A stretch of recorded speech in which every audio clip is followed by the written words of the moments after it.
Good day mga ka-idols bakbakan. Nanguha ko og tangkong mga kabakbakan.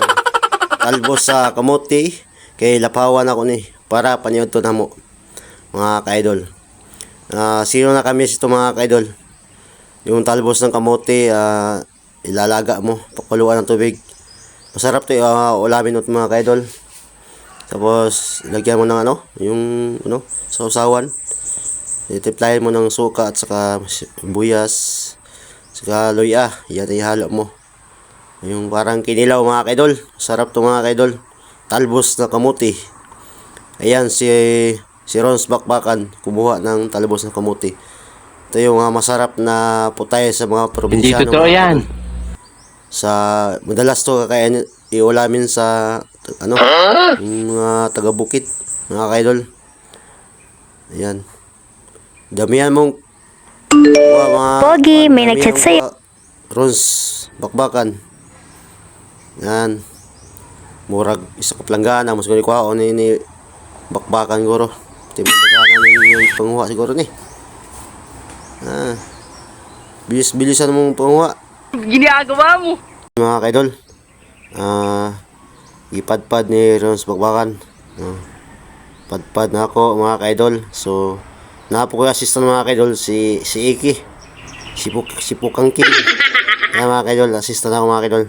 Yang ginulos ako mga kaidol kay ako na paputlo niya mga kaidol. Yan. Pamangkin ko mga kaidol. Yan, padpad ni Rons Bakbakan mga kaidol. Katapos yan mga kaidol. Mag-ready na siya na magpakulo ng tubig mga kaidol. So mga kaidol, may iba akong putahe. Alam mo yung paksyo. Tapos lagyan ko na talbos ng kamuti para may sabaw din mga kaidol. Tapos mga kaidol, napakulo ako ng tubig.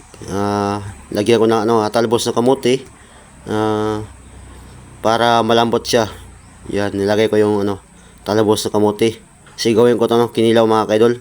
Alam yung kinilaw mga kaidol, yung talbos ng kamuti. Nilagyan ko na sibuyas saka luya. Ang tawag niya mga kaidol, kilawin. Yung laphawan ba ng talbos ng kamote. Sana Masarap to kaidol. Madalas to ulamin sa probinsya mga kaidol, lalo naman sa sa taga-bukid mga kaidol. Hindi totoo yan. Ito yung palaging ulamin na mga kaidol, masarap to. Kinilaw ang talbos ng kamote mga kaidol. Maraming makarelate to mga kaidol. Kasi madalas to kakainin sa mga Bisaya mga kaidol. Masarap kasi mga kaidol eh. Yan, sino man nakarelate to mga kaidol, just comment below lang mga kaidol. Sarap to mga kaidol. Yan, paluto na eh. Yun. Naghiwa ng lamas si Rons Bakbakan. Hiwa ng sibuyas at saka luya mga kaidol. Dalian na Bakbakan.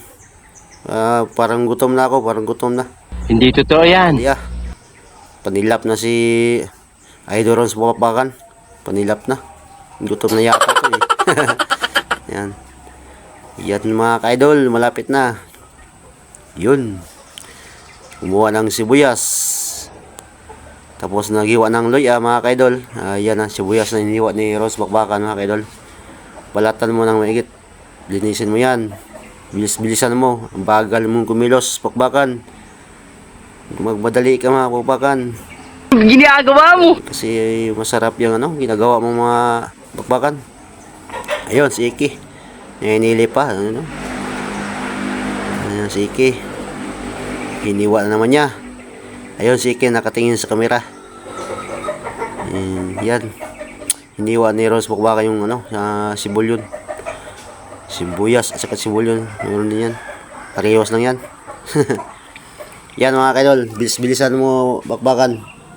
Ang bagal mo kumilos. Yan. Siguro malapit na yan mga kaidol. Malapit na matapos yan. Ayan si Iki. Yung napagyot si Iki Iki. Yan, hinalo na. Ilalagay na ni Bakbakan dun sa talbos ng kamuti. Yan si Iki kumakain. Ano yung kinakain niya ni Iki? Kumuha siya ng platito. Maliit. Diyan siya magtimpla.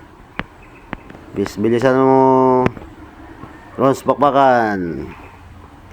Parang gutom na ako Parang gutom na ako na nakatingin sa'yo.